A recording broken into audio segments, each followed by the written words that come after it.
¿Qué tal fue esa experiencia de las salas de networking? Interesante, ¿no? Muchas gracias a todos, vi que se sumaron. Hay mucho para discutir, hay muchas ganas de participar, de intercambiar experiencias, pero ahora me toca recibir un panel también muy interesante vinculado a comportamiento, género y diversidad, y le quiero dar la bienvenida a nuestra vicepresidenta Laura Labia y a Susana Pérez, directora de la Comisión de Estudio de Behavioral Compliance. ¿Cómo están? Hola Leo, buenos días a todos, ¿cómo están ustedes? Muy bien, ¿cómo ¿Qué andás, tal? Susi? Buenos días. Buenos días. Muy bien, buenos días. Acá, ¿Cómo están con viendo, muchas cómo ganas. están viendo el Congreso de la Asociación Argentina de Ética y Compliance? Estamos viendo el Congreso y además estamos viendo comentarios en distintos chats, hay gente que dice que se divirtió, otra que se emocionó, creo que estamos todos aprendiendo mucho, así que bueno, espero que digan lo mismo de nuestro panel. Bueno, recuerden, toda la audiencia, que pueden hacer preguntas a través del chat. Esas preguntas se las vamos a ir enviando a las moderadoras para que los speakers puedan ir respondiendo a las consultas o dudas que ustedes puedan tener, que justamente para eso es el Congreso. Entonces, ahora sí, los dejo a todos y a todas con este panel de comportamiento, género y diversidad a cargo de dos grandes. Todo suyo. Gracias Leo, gracias por tus palabras. Bueno, muchísimas gracias a todos por acompañarnos en este panel.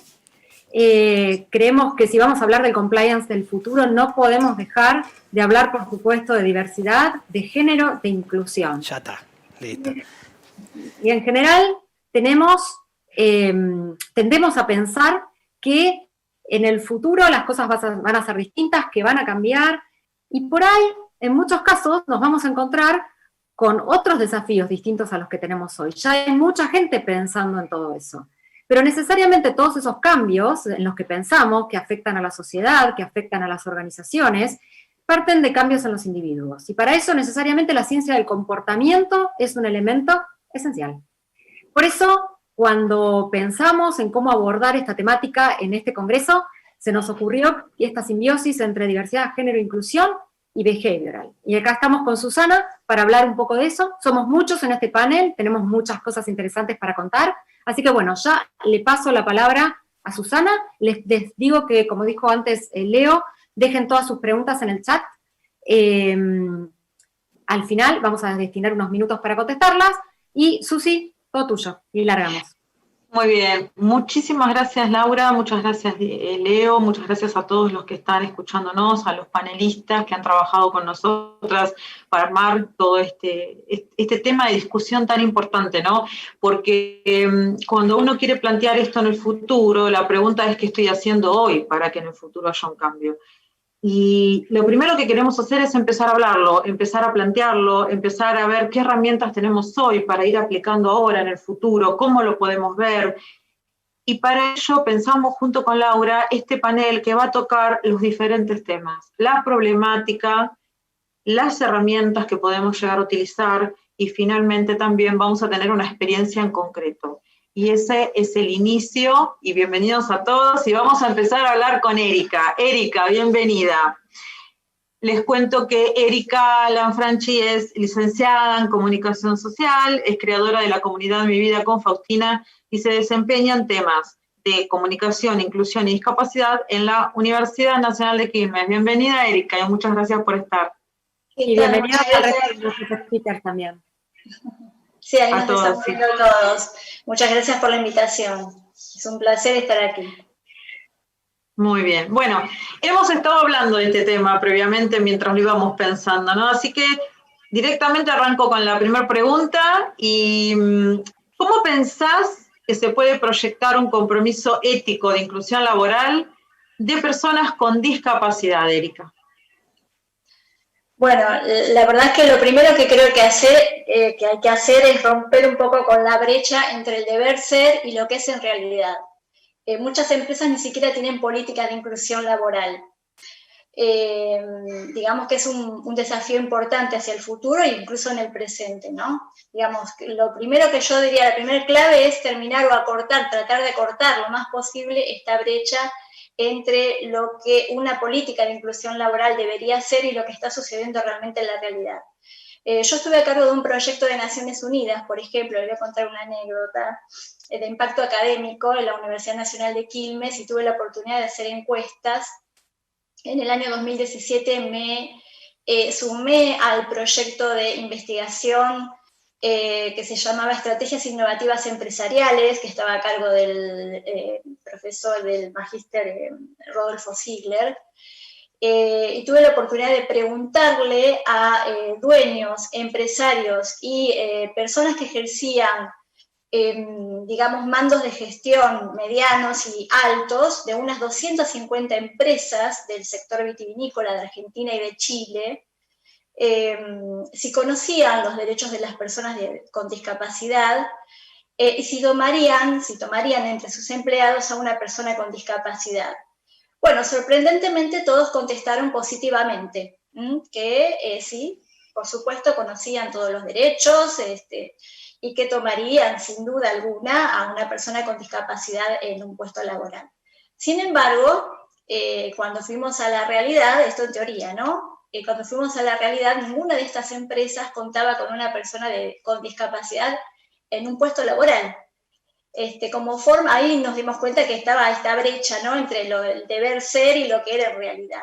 Como forma de cotejar esto, dijimos, bueno, tenemos estudiantes universitarios que son los futuros profesionales que van a ejercer estos mandos en empresas o en puestos, los futuros líderes o personas que van a reclutar a otras personas, ¿sí?, profesionales universitarios. Entonces les dijimos, bueno, le sumamos a una encuesta que estábamos haciendo también en universidades, le sumamos esta pregunta, ¿no? Bueno, si fueran empleadores o si fueran dueños de una pequeña o mediana empresa, ¿emplearían a personas con discapacidad? ¿Por qué razón? Bueno, ahí nos llamó poderosamente la atención que la mayoría de los estudiantes dijo que no lo haría realmente. Entonces, nada, con esta anécdota lo que quiero reflejar es que debemos acortar esta brecha entre el deber ser y lo que realmente está sucediendo, ¿no? La Organización Internacional del Trabajo en este sentido es contundente con los datos. El 80%, en algunas más del 80% de las personas con discapacidad, ya sea permanentes o transitorias, que están en edad de tener un puesto de trabajo, no lo consiguen. Esto es por distintas razones, entre ellas por el desconocimiento que hay a nivel empresarial, acá por hablar en este sentido, pero en realidad es a nivel social, general, educacional, en todos los aspectos, respecto de lo que es las discapacidades, ¿no? Lo que son y qué quieren decir estos paradigmas que tienen acerca de las personas con discapacidad.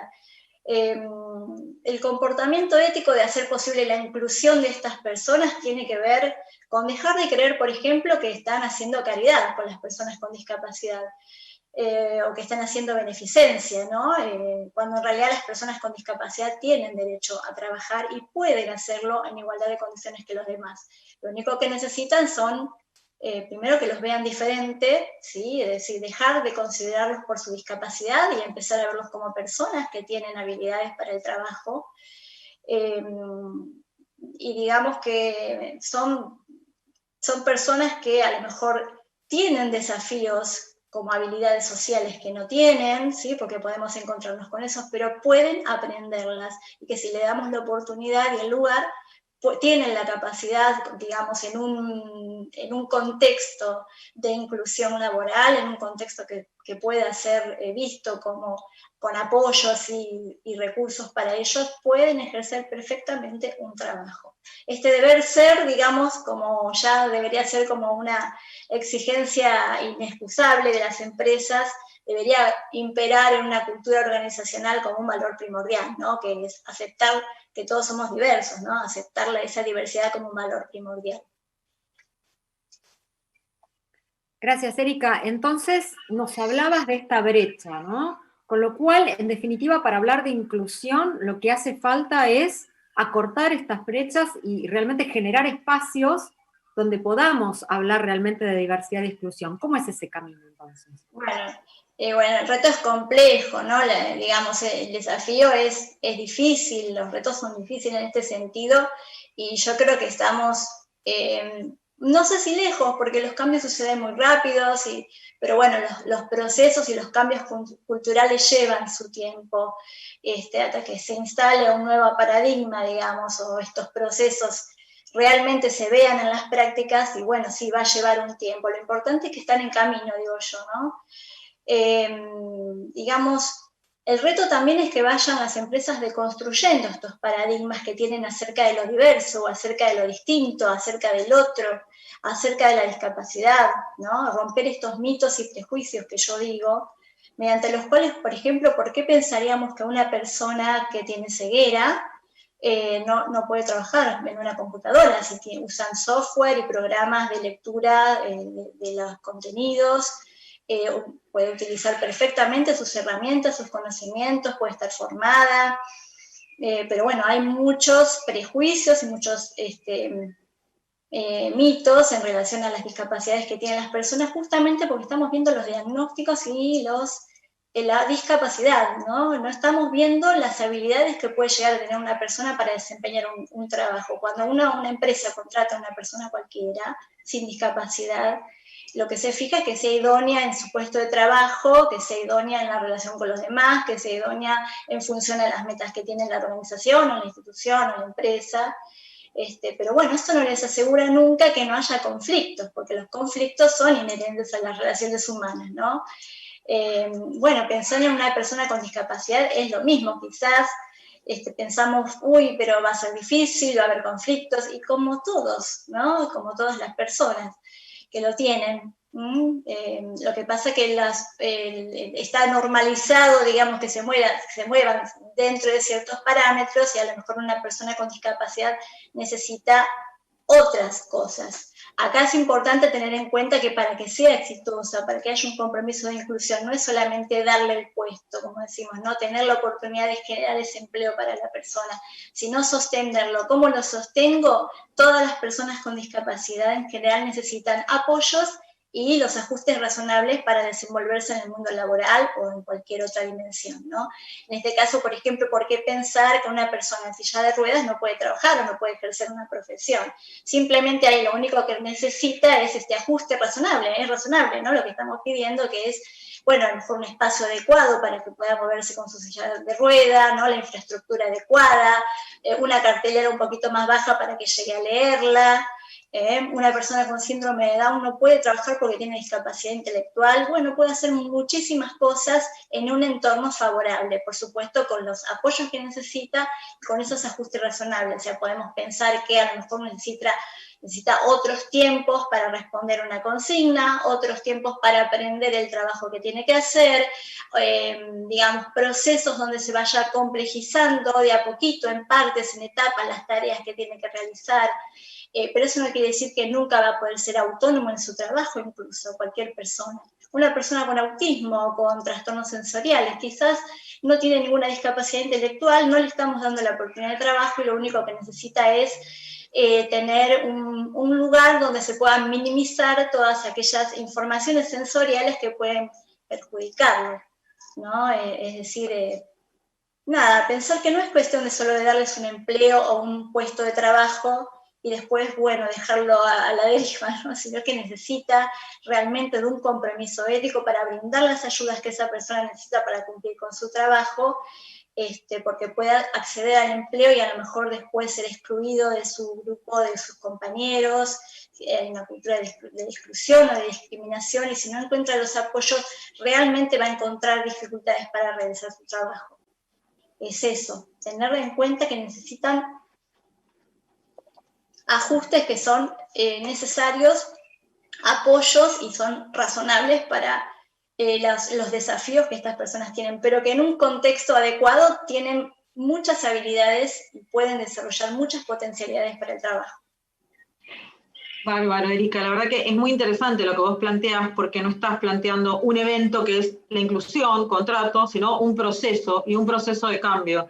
Y cuando estuvimos charlando de este tema, un poco pensamos, ¿no?, que quizás a futuro no estemos dando esta charla de inclusión, sino que estemos dando una charla de convivencia, que lo normal sea que todos formamos parte de la sociedad, del empleo y del puesto para que tengamos las habilidades suficientes.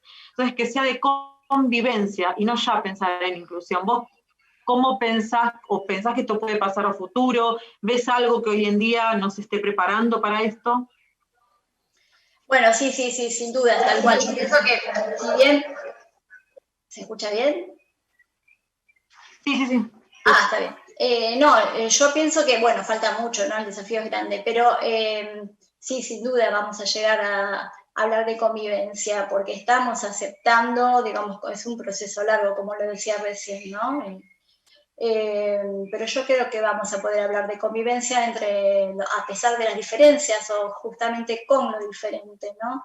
Hay que pensar que la diversidad es parte de la condición humana, es inherente a la condición humana. Entonces, ¿por qué hablar de personas con discapacidad? ¿Por qué a ellos, si hablamos de ellos o de esa comunidad de personas con discapacidad son los otros? ¿Por qué los otros son diferentes? Y bueno, la verdad es que todos somos diferentes, ¿no? ¿Por qué hablar de lo diverso como algo imposible que no entra en nuestro mundo? Porque en realidad el mundo, la sociedad, los trabajos, la comunicación, la plaza, las escuelas, las interacciones, está pensada para cierta normalidad o normalización, está normalizada, digamos. Entonces, todo aquel que es diferente, que no entra en esa normalidad, es visto como un otro que hay que hacer el esfuerzo de... No hay que hacer ningún esfuerzo en el futuro, creo que eso no lo vamos a pensar. En algún momento yo estuve pensando que, bueno, esto de que hablamos, ¿no? De los procesos para poder incluirse al mundo laboral de una persona con discapacidad tenía que ver con ayudarlos en el sentido de poder tener una guía, un tutor, y yo en algún momento de mi vida pensé, esa persona tiene que ser alguien que esté relacionada con la discapacidad de alguna manera, por ejemplo, que tenga un hijo con discapacidad, no es chequear entre nuestros empleados, ¿no? ¿Quién podría ser ese tutor? El tutor en principio, ¿no? Hasta que aprende el trabajo, después la persona puede ser autónoma completamente. Pero ¿quién puede ser el referente de ayuda? Alguna persona relacionada con la discapacidad, ¿no? Yo pensaba, bueno, que tengo un hijo, un sobrino, una tía, que haya tenido alguna relación. Sin embargo, hoy pienso distinto, porque veo que en las escuelas comunes muchas personas con discapacidad están teniendo proyectos de inclusión. No quiere decir que todos funcionen y que todo sea, qué bueno que las escuelas estemos de inclusión. Es difícil, pero cada vez veo más. Entonces, ¿qué pasa con los niños de hoy que van a ser los líderes del mañana, o estas personas o empleadores del mañana? Están aprendiendo a vivir con las diferencias, están aprendiendo a vivir con esta diversidad de formas de ser, de pensar, de comunicarse, de actuar, ¿sí? Entonces creo que es positivo en este sentido, y que esto es un proceso que empieza por la escuela también, además de las familias, y que a futuro lo veo como algo bueno, ¿no? Como algo positivo que puede llevar a algo buenísimo. En realidad la discapacidad no está en la persona, ¿no? Está en la mirada del otro, está en estos contextos que ponen estas barreras que excluyen, ¿no? Que discriminan o que no dan oportunidades, por ejemplo, de empleo. Las barreras son tanto actitudinales como comunicacionales, arquitectónicas, simbólicas son en realidad. Entonces, pensar esta convivencia entre la diversidad de personas tendrá que ver con todos estos procesos de innovación que necesitan incorporar las empresas para tener en cuenta esta diversidad, ¿no? Y tener que esta convivencia de la que vamos a hablar, que sea un valor también, un valor con la cual la empresa pueda comprometerse éticamente a llevar adelante su inclusión laboral. Gracias, Erika. Muy interesante lo que decís y creo que nos lleva a muchísimas reflexiones. Es un tema que da para mucho. Me llama a pensar en qué medida vos hablabas de capacitar técnicamente a la persona con discapacidad para hacer el trabajo, etcétera, y en qué medida aquellos que entran dentro de lo que hablamos del colectivo de normalidad también tienen que ser capacitados para interactuar y para permitir esa convivencia, ¿no? En qué medida nosotros también tenemos que ser capacitados. Tal cual, ¿quién no necesita aprender sobre su trabajo, ¿no? Y necesita ese tiempo de adaptación hasta que conoce cómo es la comunicación, cómo es la tarea, todos necesitan. Entender cómo funciona el otro, ¿no? Entender cómo funciona el otro. Tal cual. Y por otra parte, lo que vos hablabas, yo sé de empresas que empiezan a promover estos temas de diversidad, creando grupos de afinidad, incorporando personal que tiene alguien cercano, que tiene algún tipo de discapacidad o de diversidad o lo que fuera, que está tratando de promover dentro de la empresa. Es muy interesante la mirada que recién nos diste sobre, bueno, tal vez no sea tan necesario eso. Así que muchísimas gracias, Erika. Te dejamos ahora en stand-by hasta el final para las preguntas y vamos a recibir a Isabel Cornejo Plaza desde Chile. Hola Isabel, ¿cómo estás? Hola, ¿cómo están? Reciban todos un gran saludo desde Santiago de Chile. Aprovecho también de agradecer la invitación y también a las moderadoras, Susana y tú misma, Laura, que han sido muy gentiles en todo este proceso. Gracias a vos por acompañarnos, por participar de las charlas previas y por estar hoy acá contándonos de lo que sabés, ¿no? Les cuento nada más, los antecedentes de Isabel están entre todos los CVs de los speakers, solamente les digo que es licenciada en Ciencias Jurídicas y Sociales y profesora de Derecho Civil y Fundamentos Filosóficos del Derecho, y entre muchas otras cosas y actividades que hace. Y ahora de diversidad pasamos a género, un tema que me parece apasionante, género y neurociencias. ¿Qué dicen las neurociencias en materia de género? Bueno, la verdad es que las neurociencias, partamos por ahí, son un paraguas que aglutinan diversas disciplinas que estudian el sistema nervioso central del ser humano, y el género, por su parte, es una construcción sociocultural que tiene una cierta base fisiológica que está en evolución. La neuropsicoendocrinología ha determinado que el cuerpo tiene un factor psicosexual, en que hay diferencia entre la fisiología masculina y femenina. Este set de genes y hormonas son distintos ya desde la etapa de desarrollo embrionaria, donde los fenómenos trans, por ejemplo, revelan que la vivencia subjetiva puede disociarse de las manifestaciones fenotípicas, biológicas. El tratamiento hasta ahora de esta variante del género trata de modificar mediante intervenciones en el fenotipo, por ejemplo, cuando los niños se perciben como niñas, se les ofrecen hormonas, operaciones quirúrgicas, psicoterapia para su nuevo papel social. Por otro lado, el fenotipo, que nos permite distinguir entre dos variedades del ser humano, podríamos decir que se trata más de una gradiente, donde encontramos hombres muy femeninos y mujeres muy masculinas. Entonces, se trata de una dimensión psicosexual en una gradiente que ha sido relegada a compartimentos por cuestiones estrictamente sociales. La investigación neurocientífica, específicamente la neuroendocrinología, apoya esta idea relativamente ordenadora y revolucionaria. Las emociones como constructo social también han tenido una modelación desde esta decisión arbitraria, podríamos decir, entre lo masculino y lo femenino. Esta construcción social se ha desarrollado en la historia de modo que determinantes sociales como los hombres no lloran han provocado estereotipos de que las mujeres son emocionales y los hombres son los racionales, cuando en verdad las emociones son triadas psicofisiológicas, estudiadas, por ejemplo, ya exhaustivamente en los años 90, por ejemplo, en nuestro país hay un chileno, un psiquiatra que se dedicó a esto, se llama Fernando Lolas, que está compuesto, en las emociones, de conducta, vivencia y fisiología como ciencia universal del cuerpo. Entre ellas, las neurociencias, por ejemplo, como vemos, se puede modelar las emociones.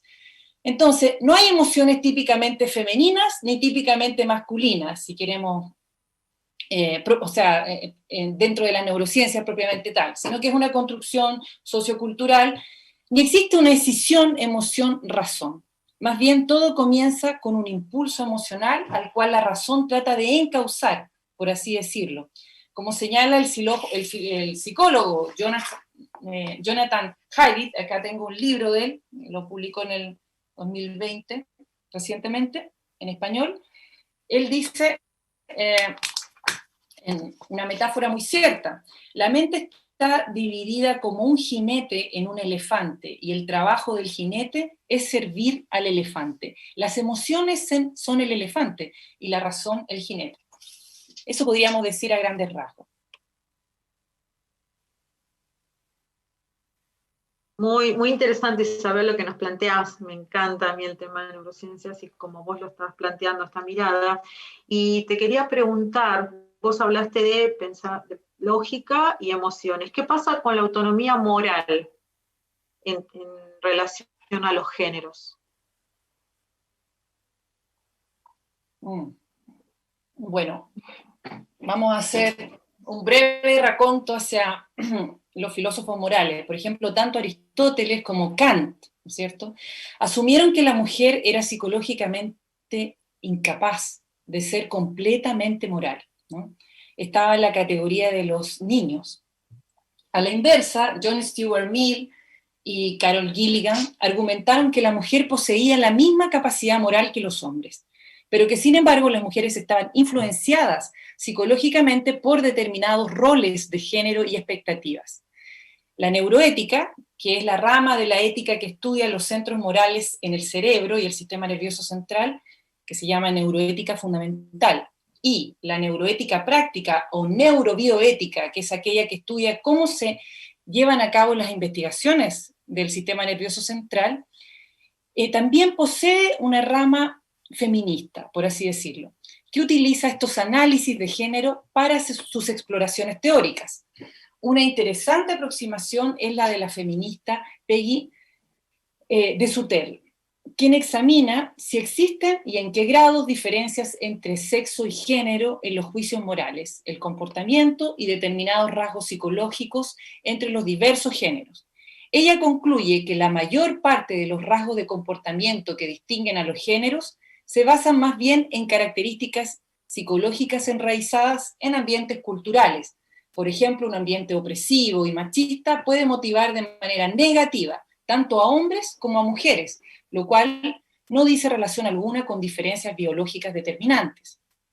Ella concluye que los estudios empíricos extraídos de bases de datos sobre forma, peso y otras características del cerebro relacionadas con el sexo biológico presentan importantes sesgos éticos. Las diferencias cerebrales en las áreas señaladas dicen relación más bien con las influencias de un determinado tipo de ambiente, como digo, el opresivo, en que subsisten políticas de género deficiente, neurosexismo y determinados patrones sociales que sistemáticamente han sido abusivos hacia el género femenino. Eso podríamos decir. Gracias, Isabel. Y vamos a pensar ahora en el futuro, ¿no? A partir de todo esto que nos estás contando, ¿qué reflexiones podemos hacer? Bueno, pienso que las neurociencias dejan en evidencia que esfuerzos institucionalizados por incluir y por respetar al otro de manera inclusiva, con espacios de reconocimiento, ¿no es cierto?, y a las emociones, es la vía para tener comunidades y empresas que trabajen cuidando a su equipo, cuidando las emociones de su equipo, de modo que desde los liderazgos hasta el personal de recursos humanos que recluta a los trabajadores y trabajadoras, debería existir una alfabetización en cuestiones relacionadas en cómo entender verdaderamente cómo trabaja la agencia humana, cómo es verdaderamente la naturaleza humana, de modo que potenciar a cada uno de los trabajadores y trabajadoras como seres humanos, lo más probable es que se traduzca en incrementos productivos, porque quien trabaja feliz trabaja bien, ¿verdad? Eso podría decir a grandes rasgos, después podríamos entrar en cuestiones más específicas. Bárbaro, Isabel, la verdad, muchísimas gracias, muy interesante. Y ahora vamos a continuar con Marcos Cristal. Marcos, bienvenido. Hola. ¿Qué tal? Bienvenido. Bueno, Marcos también, igual que dijo Laura, ¿no? Tiene toda la presentación cuando ustedes entran a la sección de speakers. Lo único que les voy a comentar acá es que Marcos es fundador y socio de Business Skills, Simulaciones Online. Es profesor, conferencista y autor de 2 libros.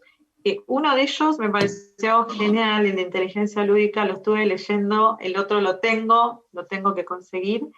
Y con él lo que hablábamos era que el tópico, el tema de este congreso que planteamos es justamente Changing the Game.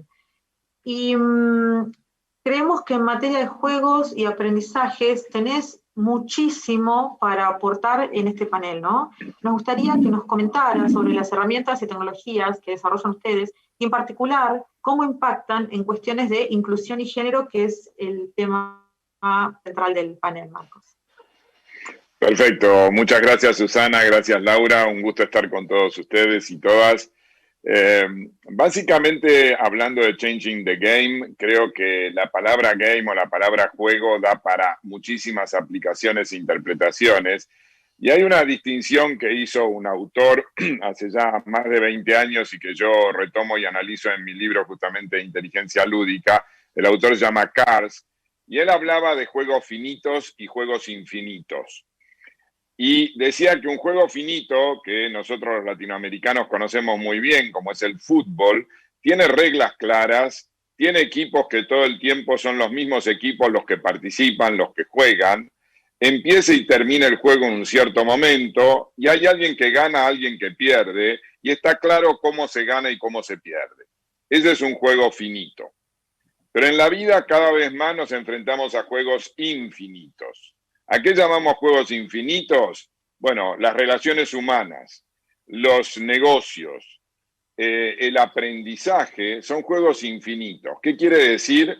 No, la característica de los juegos infinitos es que no hay reglas a priori para siempre, sino que hay reglas, pero esas reglas pueden cambiar. No siempre son los mismos jugadores, empiezan ciertos jugadores y puede que en cualquier momento te aparezcan nuevos jugadores. Tampoco hay un ganador definitivo. En general, de lo que se trata es más de sobrevivir y perseverar en el juego. Y tampoco hay una claridad respecto de un momento en el cual uno definitivamente le ganó a alguien. Y esto lo vemos muchísimo en las relaciones humanas, por ejemplo. No podemos ganarle a nuestra pareja, digamos, o no podemos definitivamente ser triunfadores en un negocio.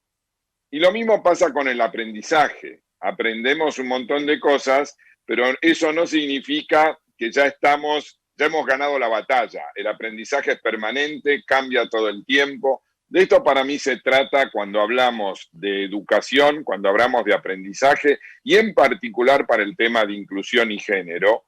Y retomo algo que decía Isabel sobre los sesgos, porque justamente uno de los problemas cuando de lo que se trata es de cambiar comportamientos, es que estos sesgos son como surcos que quedaron trazados y marcados, esto es lo que demuestra la neurociencia, y que son muy difíciles de cambiar, y que seguro no se cambian con un PowerPoint con letra chiquita o con manuales con una cantidad infinita de páginas y que poca gente tiene ganas de mirar o de leer.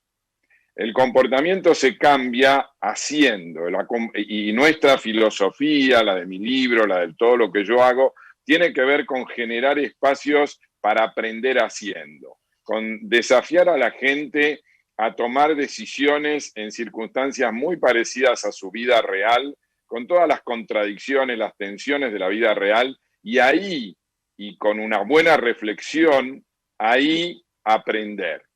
Y de eso se trata un poco los juegos de simulación que nosotros o yo con mi equipo, digamos, venimos desarrollando y trabajando mucho como metodología para generar un cambio de comportamiento. Gracias, Marco. Claramente esta aproximación tradicional a estos temas es evidente que no tuvo buenos resultados. ¿Cuál es la complejidad que vos ves en este tipo de aproximaciones? Bueno, en primer lugar, el tema de compliance y ética en general y el tema de inclusión, género, diversidad en particular, son temas que, digamos, si tú vas, y esto creo que lo decía Erika al principio, ¿no? Si tú vas y le preguntas a cualquier persona, ¿estás de acuerdo con la diversidad o la diversidad de género y la importancia que tiene trabajar sobre eso? Todo el mundo te dice que sí, es obvio. ¿Quién te va a decir que no? Ahora, la realidad es que hay una brecha enorme entre lo que te dicen y lo que hacen.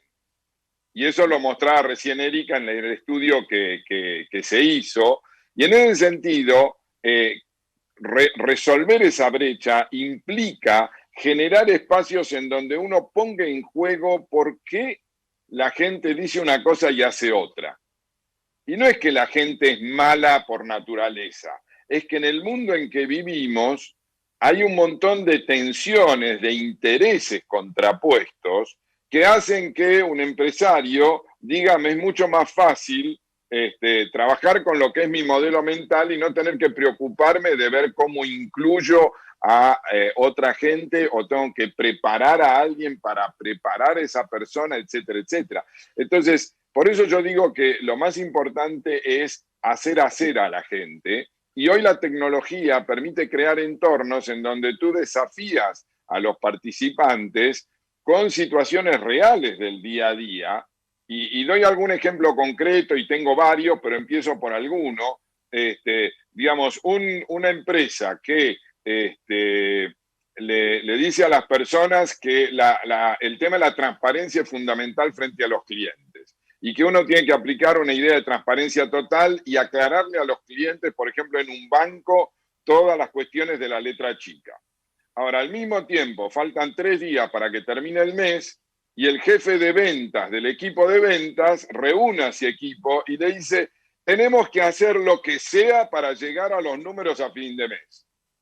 Bueno, ahí hay mensajes contradictorios. Entonces la persona sabe lo que debería hacer, pero hace algo distinto porque hay presiones, etc. Entonces ahí es donde, si uno crea un entorno seguro, como un juego, en donde la gente tiene que enfrentar estos desafíos y después para la pelota y dice, bueno, ¿qué hicimos? ¿Por qué lo hicimos? ¿Cómo lo hicimos? Ahí es donde se puede generar algún cambio de comportamiento de aprendizaje. Muy interesante todo lo que comentabas. En medicina sabemos mucho, manejamos mucho estos temas de juegos con simulación para aprender y sacar esta experiencia y poder aplicarla, ¿no? Todas estas metodologías que vos estás mencionando buscan sacarnos de nuestra zona de confort, como vos decías, ¿no? Tengo este esquema, aplico esto, que es lo que sé, y cambiar ese esquema mental hacia otro. Entonces, te pregunto, para terminar de diferenciar estas metodologías de los métodos tradicionales, ¿por qué pensás que son más efectivas y potentes, ¿no? Para generar este cambio de mentalidad que necesitamos? Sí, justamente la diferencia principal es que desafías a la persona con la situación real. Si tú le haces una pregunta o le presentas un PowerPoint, todo el mundo va a decir, bueno, sentido común. Hay que estar abierto a la diversidad, a la inclusión, etcétera, etcétera. Si uno lo pone en las situaciones de tensión, como el ejemplo que daba yo recién, y además lo pones en un juego, que el juego te atrapa, y hay un montón de personajes, y hay situaciones, y hay múltiples aspectos que están interviniendo, como nos pasa en el día a día, uno en ese contexto es como que reacciona naturalmente como reaccionaría en la realidad, que es un poco lo que dicen las neurociencias, que este tipo de metodologías te disparan respuestas más automáticas, no las piensas tanto, y entonces después paras la pelota y le dices, bueno, a ver, ¿por qué lo hiciste? ¿Cómo lo hiciste? ¿Y qué resultado obtuviste? Y por ahí obtuviste alguna ventaja en el corto plazo porque vendiste más, pero en el largo plazo por ahí ese cliente después se enoja muchísimo y lo perdés porque ese cliente se da cuenta que no le aclaraste ciertas cosas que estaban en la letra chica.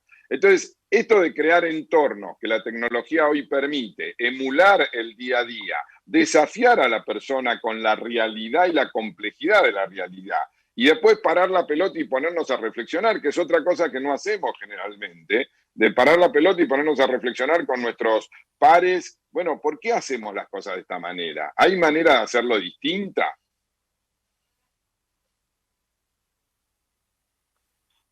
Muy interesante, Marcos, todo. Realmente nos llama para reflexionar y tengo un montón de preguntas que surgen, así que bueno, vamos a pasar con esto para la parte final de preguntas y vamos a invitar ahora, después de agradecerte por supuesto, Marcos, a Brenda Bianquet. Hola Brenda, ¿cómo estás?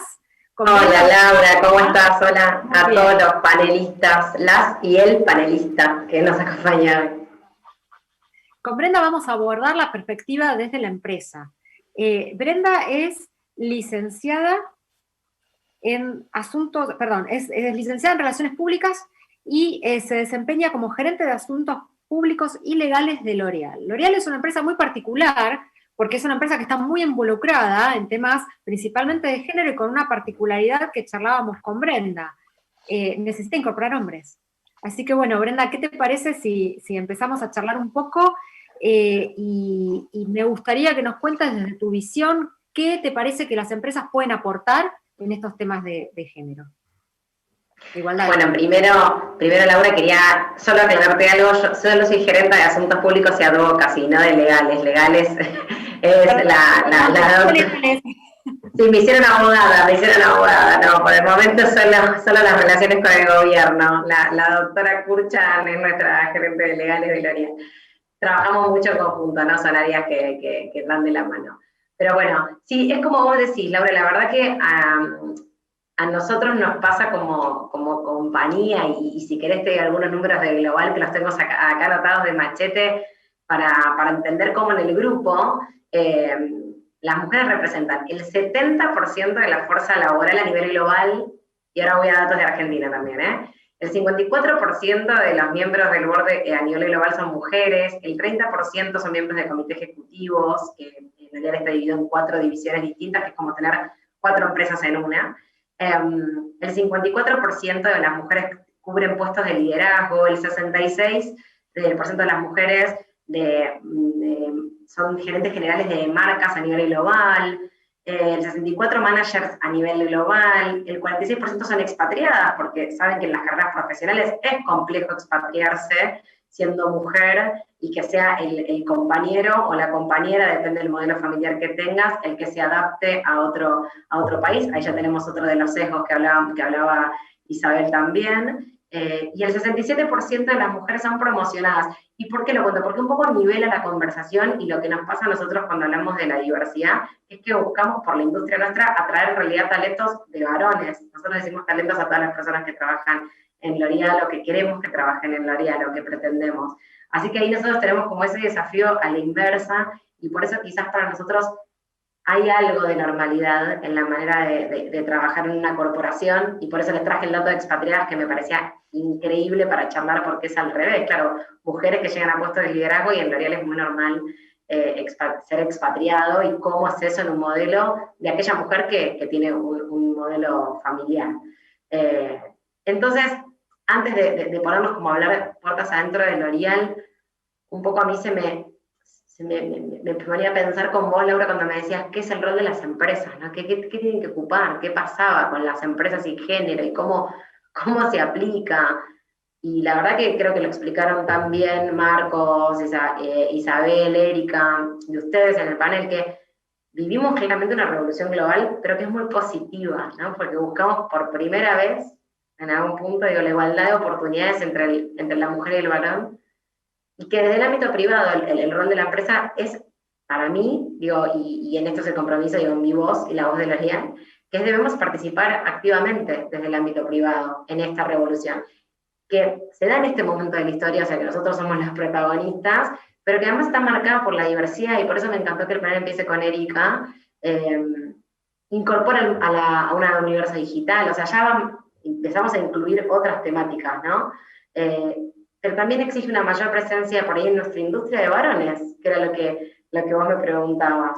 Y obviamente la apertura a otros colectivos, porque ya género empieza como a quedarnos corto. Hablamos de los géneros, a mí ya me gusta hablar de los géneros, si bien obviamente hoy lo enfocamos en la brecha que existe entre el varón y la mujer, pensando en algo binario. Pero bueno, la verdad que para L'Oréal tenemos este desafío que tomamos y con el que nos comprometemos para poder generar un impacto social positivo, y que promueva, en este punto que vos me hablabas de la mujer, el derecho de la mujer a una ciudadanía plena, que me parece que ahí está la clave, pero sí, cuando hablamos de todos los colectivos, lo que pretendemos como organización, y nos pasa que L'Oréal es líder en equidad de género. Tengo como 6, 7 rankings para contarles a nivel global, pero es un esfuerzo mayor cuando liderás en esta temática, porque tenés que forzarte a liderar con el ejemplo, porque obviamente trabajamos con agencias independientes, porque también es esto, nosotros tenemos naturalizado por el recorrido de L'Oréal, pero se avanza en la sociedad y nosotros tenemos que estar a la misma altura, y por eso agencias independientes reconocen nuestros esfuerzos, y le preguntamos al tercero, bueno, ¿cómo lo ves? ¿Lo estamos haciendo bien? Y me parece que acá hay una actitud que es clave, que me encanta de L'Oréal, que es esta humildad de que venga un tercero, ¿no? También a decirte cómo estás haciendo las cosas, qué está pasando, cómo estos logros que nosotros consideramos en diversidad e inclusión lo son. Así que es ahí que trabajamos, y en este rol, de puertas afuera, no solo con estas agencias independientes, sino con organizaciones públicas, con otros privados, para hacer de la diversidad y la inclusión una nueva normalidad. Y esto me parece que es el presente que estamos viviendo, y por eso promovemos nuestros valores entre nuestros socios estratégicos, entre nuestros clientes, grupos de interés, el colaborador, el proveedor, y lo terminamos convirtiendo en una condición para la colaboración. O sea, no como compartir estos valores en la manera para trabajar con toda la cadena de valor, y así es que tenemos programas a nivel externo, digo, no como para hablar un poco a nivel externo y después vamos puertas adentro, en que nosotros buscamos tener este rol activo, por eso estamos en estos tipos de espacios, que agradezco la oportunidad, para promover justamente la equidad de género y el empoderamiento femenino, ¿no? Y ahora me voy a detener un poco en género, en el de la mujer, y por eso trabajamos con proyectos que son globales, y en Argentina tomamos la decisión de llevarlos adelante, porque también trabajas en una corporación en donde muchos lineamientos pueden venir afuera, pero luego tenés que adecuarlos a tu contexto y a la cuestión del país en donde vos estás operando. Así es como nosotros localmente desarrollamos por las mujeres en la ciencia, con el CONICET. Ahí vemos un ejemplo de cómo se articula con público, con un organismo público. Belleza por un futuro, que son cursos específicos en maquillaje y peluquería, en situación de vulnerabilidad, pero el 90% de las graduadas son mujeres.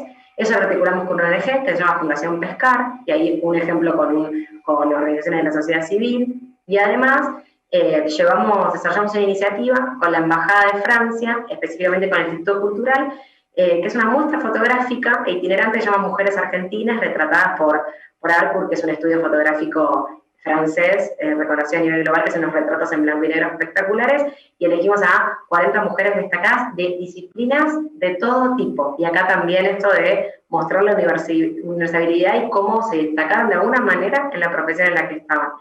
Así que estos algunos como ejemplos de nuestros 3 programas, quizás de responsabilidad social, pero que no nos quedamos en eso, sino que cuando hacemos una campaña como por las mujeres en la ciencia, que es nuestro premio que hace 22 años se hace a nivel global, y en Argentina hace 14 junto al CONICET, que lo que busca justamente es premiar la excelencia científica a través de esta promoción y el estímulo y la participación de mujeres en el ámbito científico, que hasta hoy solo ocupan el 30% de roles jerárquicos, a pesar de que en Argentina más de la mitad son mujeres en la ciencia, pero el problema es el famoso techo de cristal, ¿no? Cómo llegar a los puestos de liderazgo.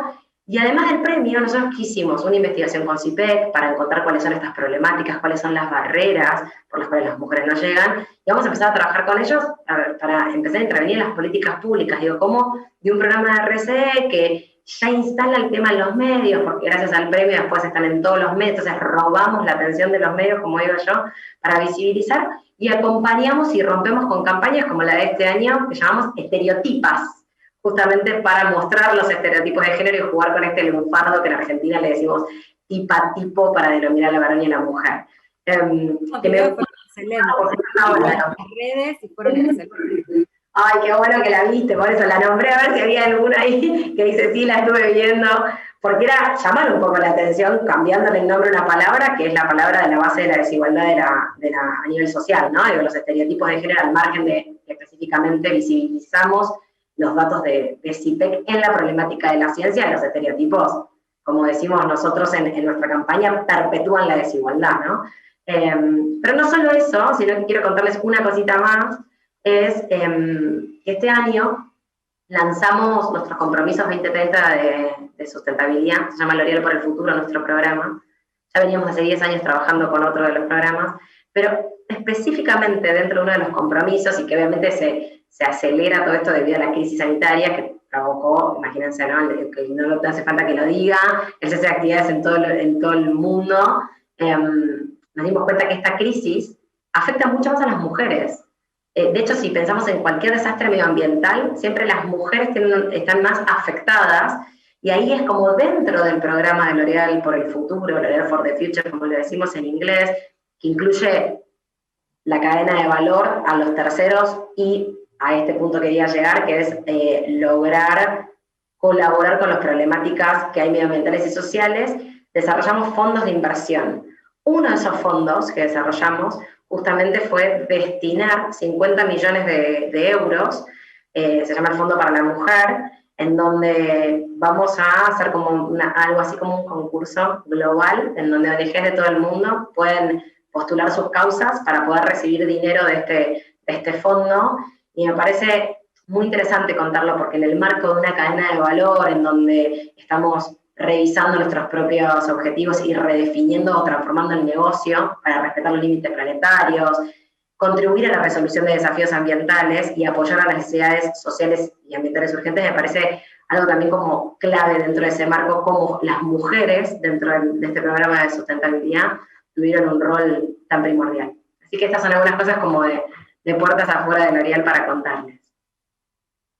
Es muy interesante todo lo que nos contás, Brenda, realmente. Me encantó que empieces con números porque nos ubica un poco dónde estamos, cuál es la realidad, así que me encantó. Y todo lo que está trabajando L'Oréal, que vos mencionaste, puertas afuera, es increíble. Ahora, lo que te queremos preguntar es un poco puertas adentro, cómo trabajan ustedes estos temas, ¿no? Bueno, primero gracias porque contar, como digo yo, el esqueleto, y acá también vamos aprendiendo, y en esto insisto otra vez con la dosis de humildad a la hora de también entender a la cultura en la que estamos. Nosotros tenemos primero un manifiesto, una manera de entenderlo, y que a mí me encanta porque nos abre los ojos y porque un poco intenta naturalizarlo.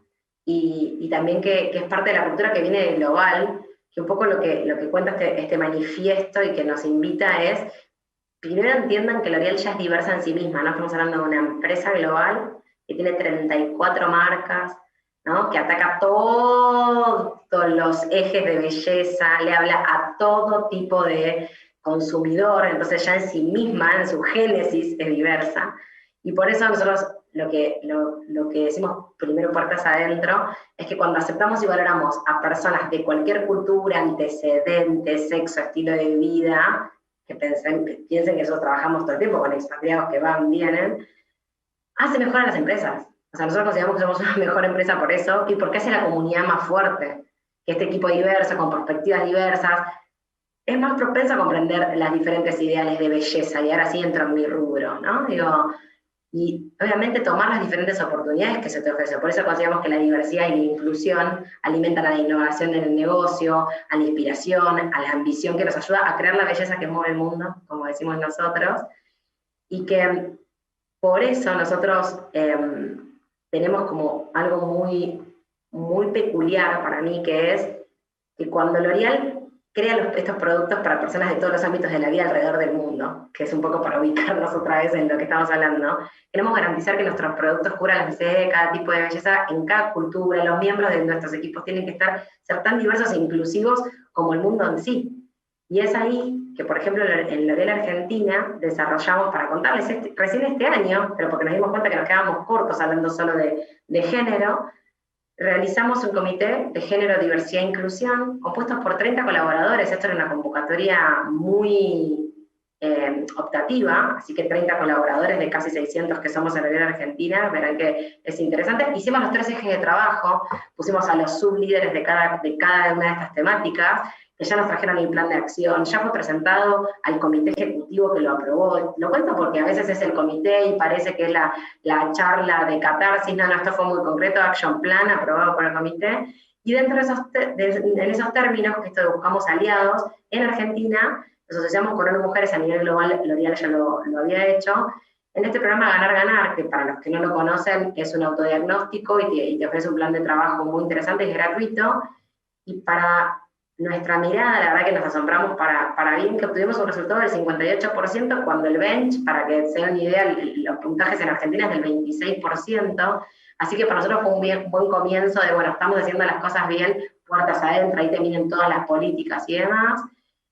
Y también números te gustaban, Susana, así que tengo para contarte que ya trabajan más de 12 nacionalidades dentro de la compañía, tenemos más de 15 convenios con diferentes universidades del país para lograr un semillero de jóvenes, y somos una de las 14 empresas que firmamos la carta de intención para promover la diversidad y la inclusión en el ámbito laboral. Números de Argentina que no te conté que te debía, es que las mujeres de la nómina de L'Oréal Argentina representan el 54%, son mujeres de la comunidad, y el 14% forman parte del comité de dirección. Tenemos que seguir creciendo en esto, en los puestos de liderazgo, pero sí en las gerencias de marcas siguen siendo mayoría. ¿Y qué beneficios hay? Ahí te voy concreto y me meto más como, me pongo más en HR, aunque yo no soy, pero vengo de vocera de recursos humanos de políticas. Cuando pensamos en estas mujeres que deciden tener familia y tener hijos, empezamos a tener determinados beneficios como la sala de lactancia, que parece obvio. Pero teníamos otros que nos dimos cuenta que teníamos un sesgo de género y por eso empezamos a cambiar en las nuevas modalidades de familia y empezamos a dar esos beneficios típicos que eran para la mujer que tenía un hijo, para la copaternidad, para padres y madres, en el modelo que elijan formar su familia, adopción y demás. Así que tienen el mismo beneficio de licencia extendida. Como saben, en Argentina son 3 meses de licencia y otros 3 que puedes tomar sin remuneración. L'Oréal paga 14 días a tanto mujeres y varones para licencia de maternidad. Y lo mismo sucede con el jardín maternal, que también tienen, miren, el sesgo que hay, que decimos jardín maternal y no childcare. Vieron que en inglés es más fácil obtener género, ¿no? Pues ahí ya hay un sesgo, decimos, y peor decir guardería, ¿no? Que guardamos objetos. Yo ahí me pongo media estricta porque creo que en el lenguaje podemos romper, y ahí ya Isabel me hace sí, claro, obviamente, ella me iba a apoyar en esto que estoy contando. Pero me parece súper interesante ese aprendizaje que vimos, que los beneficios que teníamos, ¿no? Como para la mujer, lo empezamos a entender que eran para los modelos de familia y es para todas las personas. Esos como algunos ejemplos locales que les quería traer y compartir. Muchas gracias, Brenda, muy interesante todo. Tenemos más cosas para preguntarte, pero bueno, se nos agota el tiempo y tenemos un montón de preguntas del público. Así que les vamos a hacer con Susana algunas y les vamos a pedir, por favor, que la contesten lo más rapidito posible, así podemos hacerle al menos una a cada uno. Vamos a empezar por Erika. Nos pregunta Liliana Arimani. ¿Creen que la ampliación del ambiente laboral para las personas con capacidades diferentes se logra con más legislación, con más control, con ventajas impositivas, con más conciencia social? Si hubiesen múltiples opciones, ¿qué porcentaje le asignarías a cada una? Bueno, es difícil pensar, todos son partes, todos son responsables y todos deben estar comprometidos con este cambio. Es difícil pensar qué parte le asignaría a cada uno. Sí, claro, políticas, por supuesto, públicas, pero también mucha concientización. Y esto que decía un poco Marcos, ¿no? El hecho de convivir con los otros y poner en juego en la práctica lo que nos sucede en la vida cotidiana, que esto está sucediendo ya en las escuelas, cuando yo digo las aulas ya están conviviendo personas diferentes, entonces todo esto va a hacer que el proceso fluya solo hacia esto que pensamos que vamos a ir. Yo no asignaría ningún número a ninguno en esto en particular, ¿sí? Sino que creo que es un proceso mucho más complejo y que abarca más dimensiones de lo que uno piensa, ¿no? Desde el comportamiento hasta la educación, la convivencia, las políticas, la comunicación, bueno, y también las políticas de las empresas, por supuesto, desde lo privado también. Creo que todos tenemos injerencia en eso.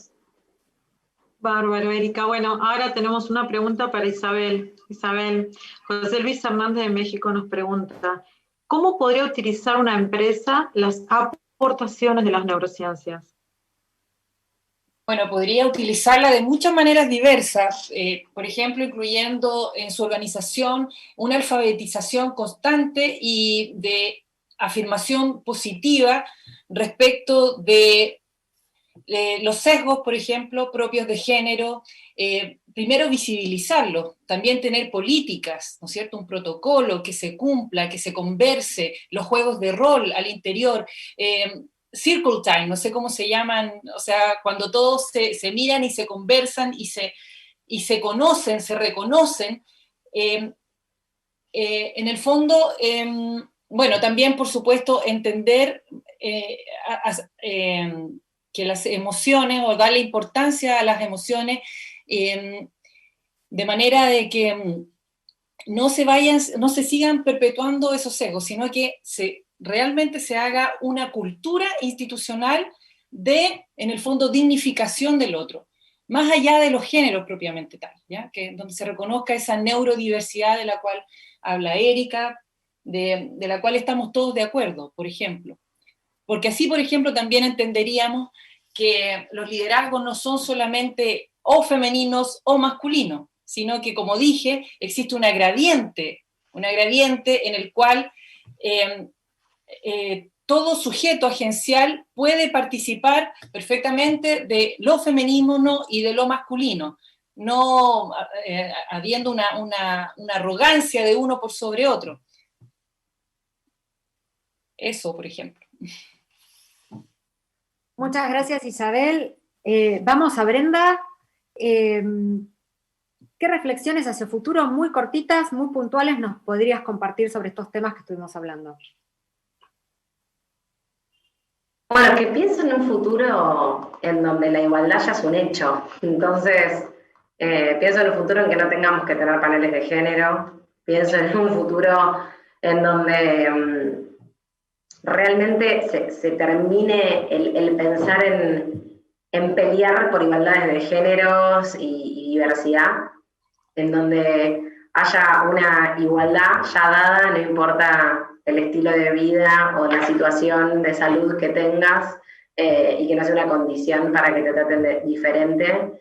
Así que también creo en que el poder, y sobre todo en este foro, ¿no?, que hablamos de compliance, y hay tantos abogados, personas que trabajan en instituciones públicas, que el marco normativo desde compliance en las empresas para que se genere la igualdad es clave. O sea, en L'Oréal tenemos un sistema, primero tenemos una política de derechos humanos, tenemos el código de ética, pero no, además de eso, ya te marca tu marco de actuación. Tenemos una semana entera del Día de la Ética, tenemos denuncias, un espacio para denuncias anónimas que se llama Speak Up, un día específico donde todos los colaboradores del mundo le hacen preguntas anónimas al CEO global y después en la filial, puntualmente, que contesta en vivo en el momento.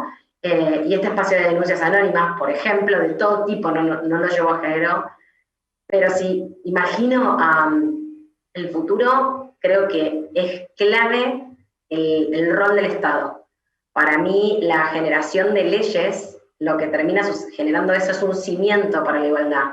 No es lo que vos y yo opinamos, es lo que el Estado dictaminó, y esto es ley, y así se hace. Así pasó en su momento con el divorcio, así pasó con el matrimonio igualitario. Ya no importa lo que vos pensás, tu religión, nada de eso. Hay un marco normativo como el cimiento de la base de la igualdad para una sociedad más justa y más igualitaria.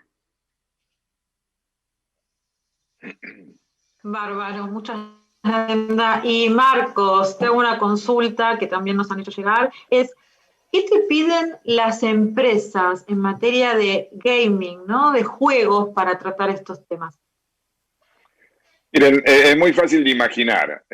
Imaginen que nosotros ahora a todo el grupo que está participando en este congreso lo ponemos durante 1 hora a jugar con un simulador en donde aparecen situaciones reales típicas que nos pasan todos los días y en donde los dividimos en pequeños equipos y le decimos, bueno, acá hay que elegir un candidato, hay una mujer y 2 hombres, y les deslizamos la información de que esta mujer de 27 años acaba de casarse. ¿A quién creen ustedes que van a elegir para un proyecto, imaginando que recién Bueno, eso que cuando tú lo metes en un contexto en donde la gente no tiene toda la información y no está prestando atención, pero el sesgo lo lleva a que esta chica puede quedar embarazada y complicarme el proyecto el año próximo. Entonces, eso que salta muchas veces sin verlo, ahí paramos la pelota y decimos, señores, ¿por qué tomaron esta decisión? Y si separamos y hacemos un grupo que no tenía esa información y otro grupo que sí la tenía, vemos cómo actúa el sesgo. Y si hay hombres o mujeres decidiendo, también lo vemos. Bueno, esta es la forma muy concreta que las empresas pueden trabajar con su gente para pensar cómo cambiar comportamientos. Genial, Marcos. Muchísimas gracias. Lo tengo a Leo desesperado para que nos vayamos. Así que por nosotras seguiríamos mucho tiempo más. Hay muchas preguntas que lamentablemente no podemos hacerles, pero bueno, muchísimas gracias a los 4. Ha sido un placer compartir tanto la previa como esta discusión. Y bueno, simplemente les contamos que cuando preparamos esto con Susana se nos ocurrieron un montón de ideas para hacer actividades el año que viene. Así que seguramente nos vamos a ver, nos vamos a volver a encontrar para seguir avanzando con estos temas que nos importan tanto. Así que muchísimas gracias a todos y hasta pronto.